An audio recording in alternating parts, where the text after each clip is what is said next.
Hello दोस्तों, स्वागत है आपका हमारे यूट्यूब चैनल में। दोस्तों, अनुपमा सीरियल में आ गया है बड़ा ट्विस्ट। जैसा कि आप लोग जानते हैं, प्रेम राही के कहने पे जा रहा है कोठारी मेंशन, क्योंकि वहाँ पर बा उसकी बीमार है और राही ने बा से कहा है कि प्रेम आपके साथ रहेगा तो आप जल्दी ही ठीक हो जाओगे।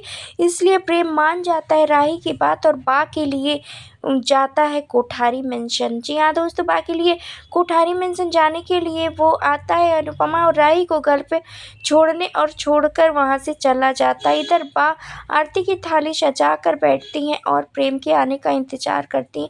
जैसे ही प्रेम आता है उसकी आरती उतारती हैं बा और सबसे कहती हैं कि देखो, मेरा प्रेम वापस आ गया है, कोई भी इसको अब कुछ नहीं कहेगा। और जानता है तो प्रेम, मैंने तेरा कमरा बिल्कुल वैसा ही सजाया है जिस तरीके से तू छोड़कर गया था। तुझे जैसा तेरा कमरा पसंद है, मैंने तेरा कमरा उसी तरीके से सजाया है और आज मैंने खाना भी तेरी पसंद का ही बनवाया है। और तभी सभी लोग बहुत ही खुश नज़र आते हैं और उसका भाई कहता है कि अब प्रेम भैया आप मेरे साथ ही रहोगे, अब मुझे बहुत ही अच्छा लग रहा है, मैं चलो आपको अपना वीडियो दिखाता हूँ। और तभी प्रेम बा को लेकर जाकर सोफे पर बैठा देता है और कहता है, बा आप आराम करो, आप ऐसे कुछ भी मत करो, अभी आप तबीयत नहीं ढंग से सही हुई है। और तभी चला जाता है प्रेम अपने भाई के साथ। और तभी इधर बात कर रही होती हैं वसुंधरा अपने बेटे पराग से और कहती हैं कि देखो, राही के कहने पर ही 2 दिन में ही प्रेम घर वापस आ गया। अगर राही हमेशा के लिए घर में बहू बनकर आ जाएगी तो प्रेम हमेशा हमारे साथ में रहेगा। और अगर बच्चा अपना घर में आ रहा है तो क्या दिक्कत है, बहू तो हमें लाना ही है, तो राही ही सही। पराग को बहुत ही समझाती है यहाँ पर बा। और इधर अनुपमा से राही कहती है कि बा की बातें मुझे तो कोई गलत नहीं लग रही है, मुझे सही ही लग रही है, शादी तो करनी ही है। तो और उन्होंने ये भी कहा है कि शादी के बाद कैरियर बना लेना वो बिल्कुल मना नहीं करेंगी। उन्होंने तो वादा भी किया है इस बात का। लेकिन अनुपमा यहाँ पर डरती है और वो कहती है कि कोई बात नहीं है राही, ऐसे ही सा फैमिली मुझे भी कहे थे कि शादी के बाद अपने सपने पूरा करना और पढ़ना, लेकिन इन लोगों ने जब मैंने कहा तब मना कर दिया। मुझे इसी बात का डर है, क्योंकि बा ने एक बार के लिए कहा था कि लड़कियां जो होती हैं, बहुएं जो होती हैं, वो घर पर ही अच्छी लगती हैं। ये सब कुछ कहते हुए नजर आएगी अनुपमा और राही को बहुत समझाएगी, लेकिन राही समझने को बिल्कुल भी तैयार नहीं है। वो कहती है, मैं प्रेम से शादी करना चाहती हूँ। और इधर प्रेम को अपने कमरे में जैसे ही आता उसको अपनी माँ दिखने लगती है और अपनी माँ से वो बातें भी करता है अपने सपने में, क्योंकि उसकी माँ उसको दिखाई देती हैं और कहती हैं, तू आ गया। और तभी प्रेम कहता, हाँ माँ, मैं तो सिर्फ तुम्हारे लिए ही गया था, क्योंकि तुम इस घर में नहीं थी। तुम्हारे बिना तो ये घर घर नहीं लगता, मुझे बिल्कुल जेल लगता है, इसीलिए तो मैं यहाँ से चला गया था।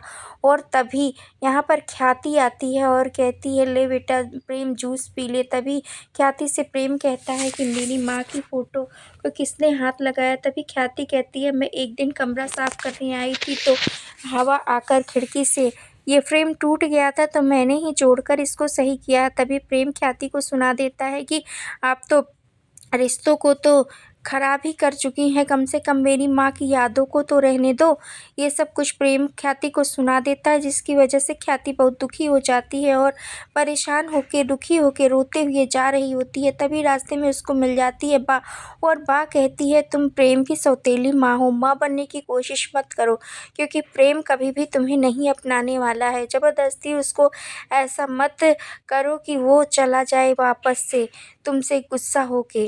तुम उससे थोड़ा दूर ही रहो, जो कुछ करना होगा, सुनना होगा, मनाना होगा, मैं देख लूँगी, मैं कर लूँगी, तुम रहने ही दो। और इधर सब लोग बैठे होते हैं और तभी यहाँ पर वो प्रेम का चाचू आकर कहता है कि जमाई सा की वजह से आज हमारा बिज़नेस बहुत ही आगे बढ़ चुका है। तभी यहाँ पर पराग कहता है, इसीलिए तो हमें अपने ही बराबरी में ही शादी करना चाहिए, संबंध बनाना चाहिए, जिससे कभी भी काम आ सके हम एक दूसरे के। और तभी बहुत ही खुश होता है यहाँ पर गौतम और तभी कहता है यहाँ पर उसका चाचू कि गौतम के पापा की वजह से आज हमारा बिजनेस बहुत ही आगे बढ़ चुका है और बहुत ही खुश सभी नज़र आते हैं। तभी यहाँ पर बा कुछ सोचते हुए ये कहती हैं कि जमाई जी अब आपको चले जाना चाहिए अपने घर, उनको भी अपने बहू और बेटे की ज़रूरत है। और इधर दोस्तों प्रेम चोरी छुपे जा रहा होता है क्योंकि उसको याद आ रही होती है राही की, और वो जा रहा होता है तभी उसके चाचू उसको मिल जाते हैं और कहते हैं कहाँ, और तभी प्रेम कहता है कि कहीं नहीं, और तभी यहाँ पे बा आ जाती हैं और रोक लेती हैं प्रेम को। उधर राही घर से निकलती है और आ जाती है कोठारी मेंशन। इधर बा प्रेम को बुलाते बुलाते आ जाती हैं उसके कमरे में बाहर से ही लॉक खोलकर, और तभी राही और प्रेम को देख लेती हैं और बहुत ही गुस्से में नज़र आती है और फ़ोन कर देती हैं अनुपमा को, और अनुपमा से कहती है कि अनुपमा जी आपके घर में ये सब चल रहा होगा, मेरे घर में नहीं चलता है। शादी से पहले शादी करके अगर बहू घर आती है तो बहुत अच्छी बात है, और जब बिना शादी के लड़की ससुराल आती है तो उस काजल की कोठरी बन जाती है, जो कि बिना दाग लगे नहीं हो सकता। ये सब कुछ कहते हुए बा नजर आएगी अनुपमा से और अनुपमा भी बा से माफ़ी मांगेगी। जी हाँ दोस्तों, अब देखना ये इंटरेस्टिंग होने वाला है कि अनुपमा राही की शादी जल्द से जल्द प्रेम से करवा देगी या अभी शो में कोई आने वाला है बड़ा ट्विस्ट। आप अपनी राय हमें कमेंट के जरिए ज़रूर बताएं और हमारे चैनल पर नए हैं तो लाइक शेयर सब्सक्राइब करना, बेल आइकन दबाना बिल्कुल ना भूलें दोस्तों।